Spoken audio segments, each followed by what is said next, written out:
बिस्मिल्लाहिर्रहमानिर्रहीम। अस्सलाम वालेकुम स्टूडेंट्स। हम बायोकेमिस्ट्री का लेक्चर स्टार्ट करने लगे हैं। हमारा टॉपिक है विटामिन। हमने स्टार्ट किया हुआ था, ठीक है। पहले हमने विटामिन डी के बारे में डिस्कस किया था, विटामिन ए के बारे में। आज हमारा टॉपिक है विटामिन ई, ठीक है। विटामिन ई क्या है कि ये एक फैट सोल्यूबल विटामिन है। हमने पढ़ा था कि विटामिन दो तरह के होते हैं, एक होते हैं वाटर सोल्यूबल, दूसरे होते हैं fat soluble.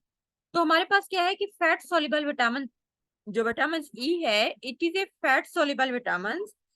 It is most important vitamin to maintain the normal process of reproduction.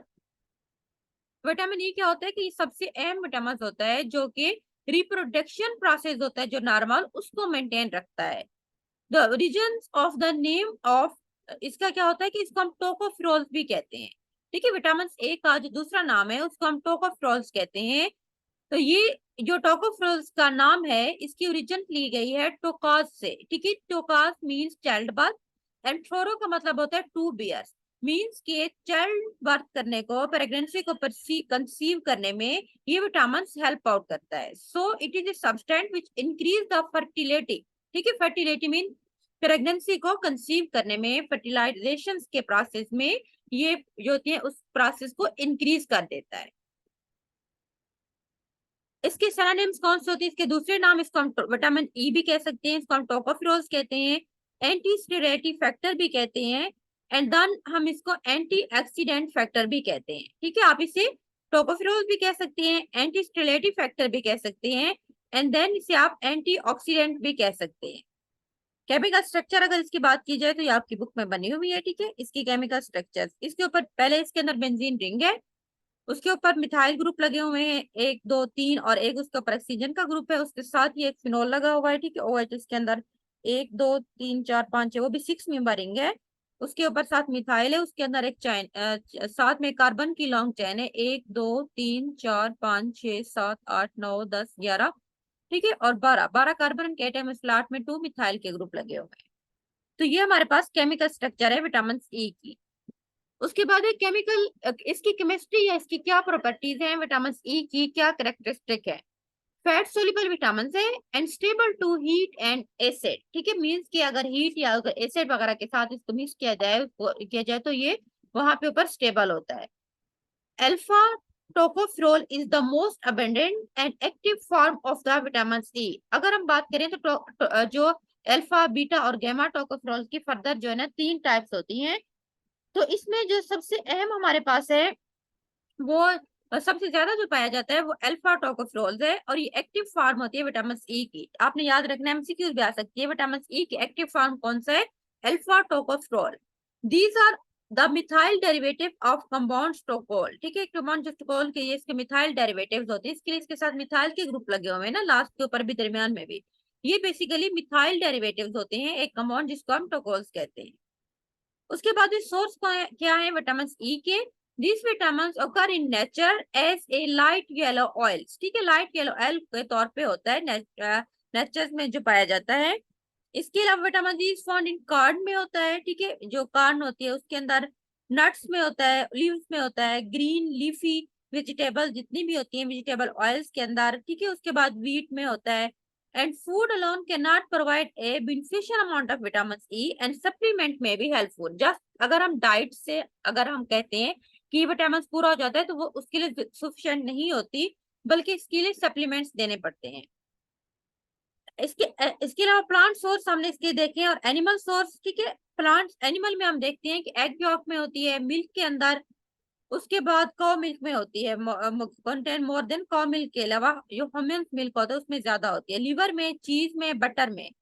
उसके बाद प्लांट्स के अंदर वीट के अंदर होती है, ठीक है। उसके बाद कॉटन सीड ऑयल पीनट्स वगैरह के अंदर होती है। उसके जितना भी वेजिटेबल्स, ग्रीन वेजिटेबल होती है, लीफी, उसमें भी होता है। उसके बाद function of vitamin E. Vitamin E हमारी बॉडी के अंदर क्या काम करता है। फर्स्ट इसके हम देखते हैं कि एंटीऑक्सीडेंट के तौर पर इससे क्या होते हैं, जो भी ऑक्सीडेंट्स वगैरह होती हैं, ठीक है। तो उसको लिए ये फ्री रेडिकल्स जितना भी होते हैं, विटामिन ई जो होते हैं उनके लिए एंटीऑक्सीडेंट के तौर पर काम करते हैं, उनको किल करके हमारी बॉडी से बाहर रिमूव करता है। Main function of the vitamin E is free radical trapping antioxidant in cell membrane. जितना भी फ्री रेडिकल्स होते हैं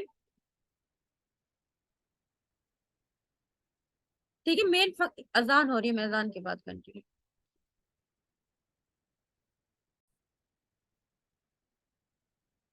ठीक है, बिस्मिल्लाहिर्रहमानिर्रहीम। तो उसके बाद हम देखते हैं कि फंक्शन ऑफ विटामिन ई के अंदर इसका पहला फंक्शन है एंटीऑक्सीडेंट। जितना भी फ्री रेडिकल्स वगैरह होते हैं, ठीक है, सेल मेम्ब्रेन के अंदर बनते हैं, तो विटामिन ई का मेन फंक्शन ये होता है कि उन तमाम रेडिकल्स को ट्रैप करता है, एज ए एंटीऑक्सीडेंट काम करता है। This help in maintaining the integrity of the lipid moiety of cell membrane and organelle. इसी तरह जो मतलब कि सेल मेम्ब्रेन होती है जो लिपिड्स की बनी होती है ना, उसकी कवरिंग, एंड देन दूसरा ऑर्गेनल्स वगैरह जिस तरह माइटोकॉन्ड्रिया वगैरह है, उसके अंदर जितना भी फ्री रेडिकल्स बनते हैं, तो उन तमाम को लिए एज ए एंटीऑक्सीडेंट काम करते हैं, उनको किल कर देता है। तो इसीलिए सेल मेम्ब्रेन की और दूसरे ऑर्गन की इंटीग्रिटी को, उनकी शेप को, ठीक है, उनकी स्ट्रक्चर्स को मेंटेन रखता है। सेकंड ये कि vitamin E act as a antioxidant at high oxygen partial pressure. For example जिस तरह रेड ब्लड सेल्स होती हैं, ठीक है, उसके बाद membrane of respiratory track and retina वगैरह, जितना भी सेल्स की मेम्ब्रेन होती हैं उसके अंदर अगर, तो वो वहां पे ऑक्सीडेशन का प्रोसेस हो सकता है, ठीक है, ऑक्सीजन की वजह से, तो उनके लिए एंटीऑक्सीडेंट के तौर पे काम करता है। उसके बाद है कि बेनिफिट्स ऑफ विटामिन ई क्या है। ये पहली चीज वही, ये प्रोटेक्ट करता है cell membrane and tissue from the damage by oxidation. वही ना, ऑक्सीजन की वजह से अगर ऑक्सीडेशन का प्रोसेस होता है, तो जितना भी मेम्ब्रेन्स होती हैं टिश्यू वगैरह की, तो उनकी ब्रेक डाउन हो सकती है, तो उनके लिए एंटीऑक्सीडेंट के तौर पर काम कर सकता है, ऑक्सीडेशन नहीं होने देता। उसके बाद it help in the formation of red blood sales and दस यूज ऑफ विटामिन के। विटामिन के जो होता है बेसिकली ब्लड सेल्स के लिए क्लॉटिंग फैक्टर काम करता है, ये उसको बनने में, यूज में भी हेल्प आउट करता है, और रेड ब्लड सेल्स को बनने के, उसके फॉर्मेशन के प्रोसेस में भी ये विटामिन बहुत जरूरी है। Promote function of healthy circulation system, ठीक है, जितना भी ब्लड सर्कुलेशन का सिस्टम होता है, हेल्थी सर्कुलेशन उसको मेंटेन करता है। सेकंड इसका एज एक्सीडेंट इसके फंक्शन हमने देखे। सेकंड है act as a coenzyme. It in certain tissue it act as a coenzyme के तौर पर भी काम करता है, उनके एक्सक्लरेट कर देता है कुछ प्रोसेस वगैरह को, ठीक है, मेटाबॉलिज्म को फास्ट करता है। उसके बाद है डीएनए सिंथेसिस में it control the rate of synthesis of DNA. DNA के बनने की रेट को भी कंट्रोल करता है। उसके बाद मसल्स में इसके क्या काम होता है कि it is essential for normal function of the muscles. Muscles के जितना भी फंक्शंस होते हैं, मसल की कंट्रैक्शन में, उसके रिलैक्सेशन के अंदर, ठीक है, उन तमाम फंक्शन को कंट्रोल करने के लिए विटामिन ए की जरूरत होती है। उसके बाद है care of RBCs red blood cells. Vitamin E look after RBCs, look after mean उनकी केयर करता है, देखभाल करता है, and prevent them from hemolysis. Hemolysis mean उनकी ब्रेकडाउन होने से उनको रोकता है। By prevent membrane damage by various oxidant, means के जितना भी ऑक्सीडेंट्स वगैरह अगर जाते हैं, तो वो रेड ब्लड सेल्स की जितना मेम्ब्रेन उसको डैमेज कर देते हैं, ब्लड सेल्स को डैमेज कर देते हैं, तो इनकी प्रोटेक्शन करता है, उनकी देखभाल करता है। Act as a activator, act as activator for enzyme system, ठीक है, खास तौर पर जो साइटोप्लाज्म सिप जो होती है 450 एंजाइम सिस्टम होता है, साइटोक्रोम्स का एंजाइम सिस्टम होता है, उन तमाम को एक्टिवेट कर देता है। Such as cytochrome C reductase enzymes होता है, ठीक है, उसको एक्टिवेट कर देता है। रिप्रोडक्शन की प्रोसेस में जिस तरह हमने ऊपर पढ़ा था, नॉर्मल रिप्रोडक्शन का जो प्रोसेस होता है उसके लिए विटामिन ए की जरूरत होती है। It take the layer of embryo healthy and it is useful in prevention of habitual abortion, ठीक है, अबॉर्शन से रोकता है, एंड देन जो एम्ब्रो होता है उसकी लेयर्स को हेल्दी रखता है, उसके बाद फर्टिलिटी को इंक्रीज कर देता है। Act as a drug used in angina pectoris and in coronary insufficiency। angina pectoris में क्या होता है कि चेस्ट में पेन होता है, तो उसको ट्रीट करने के लिए भी यूज होता है। और जितना भी हमारे हार्ट की अंदर जितना भी वेसल्स वगैरह होता है, जिसे हम कॉर्नरी आर्टरीज या वीन्स वगैरह कहते हैं, जो ब्लड की सप्लाई ऑक्सीजन वगैरह प्रोवाइड करती हैं, उनके उनके लिए भी ये जो है ना, अगर वो किसी वजह से डैमेज हो जाती है, इनसफिशियंसी आ जाती है उनके अंदर, उन कॉर्नरी आर्टरीज या वेन्स वगैरह के अंदर कोई प्रॉब्लम आ जाता है, तो उसको एज ए ड्रग के तौर पर भी एक्ट करता है। उसके बाद डिफिशियंसी ऑफ विटामिन सी के हमारी बॉडी के अंदर कौन सी डिजीज हो सकती है। अगर विटामिन ए की कमी हो जाती है, तो उसकी वजह से हेमोलाइसिस की डिजीज हो सकती है। हेमोलाइसिस मीन जिसमें आरबीसीज रप्चर हो जाते हैं, फट जाते हैं मेम्ब्रेन्स की वजह से, जिसकी वजह से due to increase lipid peroxidation, अगर लिपिड ज्यादा हो जाए, वहां फ्री रेडिकल ज्यादा बनते हैं, तो जितना भी ब्लड सेल्स होते हैं, खासतौर पर आरबीसीज वगैरह, तो उनकी जो मेम्ब्रेन्स होती है वो डैमेज हो सकती हैं, रिपर्चर हो जाती हैं, तो ब्लड को हम उसको हेमोलाइसिस कहते हैं। उसके बाद ये अडीमा, अडीमा का मतलब होता है फ्लूइड वगैरह की एक्युमुलेशन हो जाती है। तो खास तौर पर जो न्यू बॉर्न होते हैं, ठीक है, उनके अंदर स्वेलिंग वगैरह हो जाती है, इसी तरह पफी उनके हैंड्स पाँव वगैरह हो जाते हैं, जिस तरह ये आपको पिक्चर में नजर आ रहा है। उसके बाद मस्कुलर डेस्ट्रॉफी मसल्स वगैरह को, ठीक है, उसको उनके फंक्शन को डिस्टर्ब कर देता है, मसल्स की कंट्रैक्शन जो होती है, रिलैक्सेशन वगैरह को। उसके बाद रिप्रोडक्शन फेलियर, इसकी वजह से इनफर्टिलिटी हो सकती है। उसके बाद मेल के अंदर क्या करता है, टेस्टिकुलर डेस्ट्रॉफी, जिनके जो टेस्टीज होती हैं मेल्स के अंदर जो ऑर्गन्स है उनको जो है ना मतलब खराब कर देता है। और इसकी डिफिशियंसी की वजह से वो ऑर्गन जो होते हैं वो लार्ज हो जाते हैं या स्मॉल हो जाते हैं, मींस के डायस्ट्रॉफी हो जाती है। एंड डिफेक्टिव स्पर्मेटोजेनेसिस, जो स्पर्म्स बनने का अमल होता है उसमें भी डिफेक्शन काज करता है। उसके बाद फीमेल के अंदर इनफर्टिलिटी हो जाती है due to abnormalities in menstrual cycle, खासतौर पर जो मेंस्ट्रुअल साइकिल्स में एबनॉर्मलिटीज की वजह से फीमेल की प्रॉब्लम होती है, इनफर्टिलिटी ज्यादा हो जाती है। रिसेप्शन ऑफ फेटिस, ठीक है, फेटिस वगैरह की प्रोडक्शन नहीं होती, अबॉर्शन के केसेस ज्यादा हो जाते हैं। लिवर नेक्रोसिस, लिवर के टिश्यू जो है वो डिस्ट्रॉय हो जाती है, लिवर डैमेज हो जाता है। प्रीमेच्योर इन्फेंट्स, ग्रोथ नहीं होती, प्रॉपर ग्रोथ की रिटार्डेशन हो जाती है, अबॉर्शन हो जाती है, बच्चे जो है ना डिलीवरी टाइम से पहले पैदा हो जाते हैं।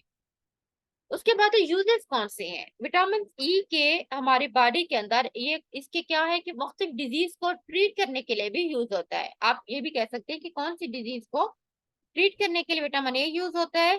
नेचुरल मसल क्रैम्प्स, ठीक है, जितना भी मसल क्रैम्प्स वगैरह हो जाते हैं उनको ट्रीट करने के लिए यूज होता है।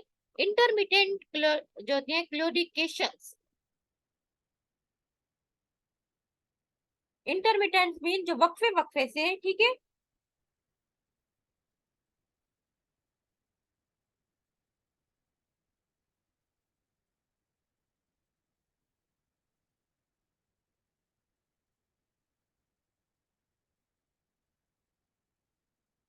एक तो ये मसल्स के अंदर जो जितना भी क्रैम्प्स वगैरह होते हैं, ठीक है, मसल्स के अंदर, तो उसको ट्रीट करने के लिए यूज होता है। उसके बाद है इंटरमिटेंट, का मतलब होता है वक्फे वक्फे से। क्लोडिकेशन मींस कि ये पेन काज करता है, ठीक है, क्लोडिक पेन, जिस तरह से हमारे जो होती है मुख्तलिफ जो होती है, जिससे थाई मसल्स हैं खास तौर पर उसके अंदर, ठीक है। उसके बाद जब हम चलते हैं तो हमारी जो है ना टांगों में, हमारे जॉइंट्स वगैरह के अंदर पेन फील होता है। तो इसकी पेन क्यों होता है, क्योंकि जो ब्लड का फ्लो हो रहा होता है ना वो प्रॉपर नहीं होता, कहीं भी ब्लड का कोई क्लॉट बन जाता है। तो हम जब चलते हैं तो वक्त पे वक्त हमें फील होता है कि हमारे किसी मसल्स में पेन हो रहा है, हमारे किसी जॉइंट्स के अंदर पेन हो रहा है, या बॉडी के किसी भी पार्ट्स के अंदर, ठीक है, हमारे किसी मसल्स वगैरह में ब्लड जो होती है वो जमा हो जाता है, ब्लड का प्रॉपर फ्लो नहीं, तो उसको जैसे में पेन होना स्टार्ट होता है, जिसको हम क्लोडिकेशंस कहते हैं। उसके बाद फेब्रोसाइटिस ब्रेस्ट डिजीज, ठीक है, मतलब के ब्रेस्ट की डिजीज हो सकती है, वहां पे प्रॉपर सेल्स की ग्रोथ नहीं होती।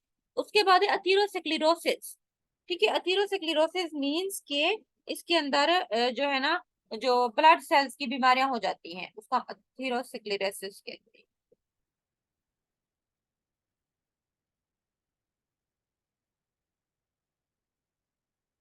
ठीक है, आर्टरीज वगैरह जो होती है वो डैमेज हो जाती हैं, समटाइम नैरो हो जाती हैं, तो उसकी वजह से प्रॉपर ब्लड का फ्लो नहीं होता, तो ब्लड के क्लॉट बन जाते हैं आर्टरीज के इनर लाइनिंग के ऊपर, हम उसको एथेरोस्क्लेरोसिस कहते हैं। उसके बाद टॉक्सिसिटी क्या हो सकती है विटामिन ए की वजह से। Most of the studies have shown that while taking losses of vitamin E it has not shown toxic effect, means कि इसकी वजह से कोई टॉक्सिक इफेक्ट नहीं होते, ठीक है।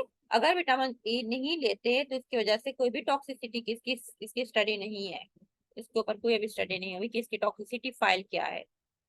उसके बाद हमारे पास विटामिन के है, हम कल डिस्कस करेंगे, ठीक है। आज के लिए ए की विटामिन काफी, विटामिन की